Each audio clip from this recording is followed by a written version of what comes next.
write each expression in terms of its reference angle, deciding on the appropriate sign.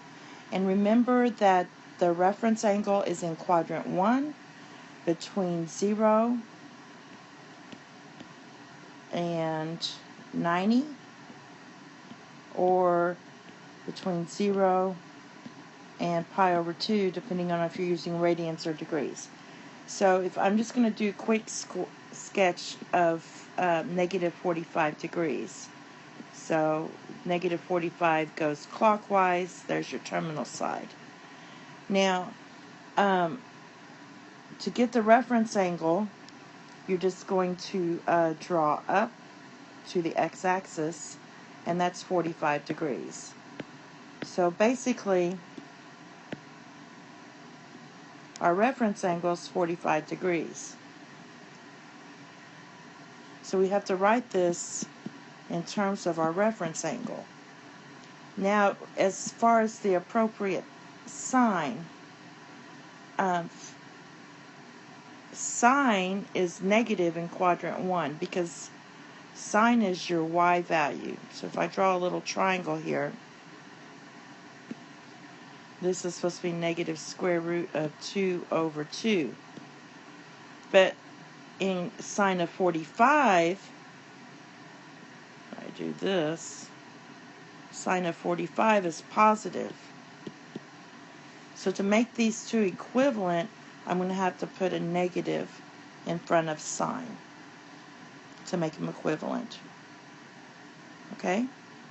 Because sine of negative 45 is negative square root of 2 over 2. Sine of 45 is square root of 2 over 2, so you have to put the negative there. So that's what that means. All right, so let's do some more. Cotan of 210. 210 is, this is 180, and then we need 30 more. So there's cotan, there's, 210 degrees. All right, so the reference angle, if you draw up there, that's 30 degrees.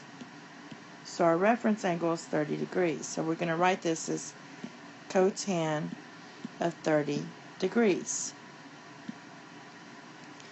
Now cotangent is positive. This means cotan is positive in quadrant 3. And cotan is also positive, that's what that means, in quadrant 1. So basically we're going to get the same values when you find if you draw your little triangle like from your unit circle, you'll get the same values for cotan. Let's just say it's like that. They'll be the same, these two will be the same values. But we don't have to find the values. So next one is cosecant of negative 90. So that means I'm going to go clockwise. This is basically, I'm going 180, negative 180, and another negative 10.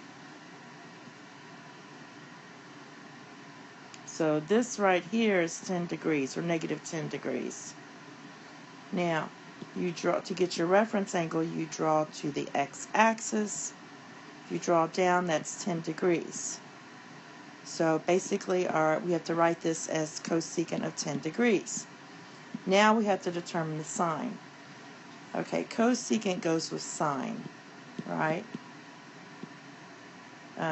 Sine is positive in quadrant 1. That's your y values. Your y values is your vertical. Okay? In quadrant 2, sine is also positive. When we should just say, well, cosecant is also positive in quadrant 1. And cosecant, therefore, in this case, is also positive in quadrant 2. Therefore, we don't have to change the sign. You get the same values. If you draw like 10 degrees here, let's just say that's 10 degrees. These two values would be the same. Okay, the last one, we have 11 pi over 6. Remember, pi over 6 is 30, so we have 11 of them. 12 of them would be 2 pi, so I'm going to go all the way around close to this and draw the angle.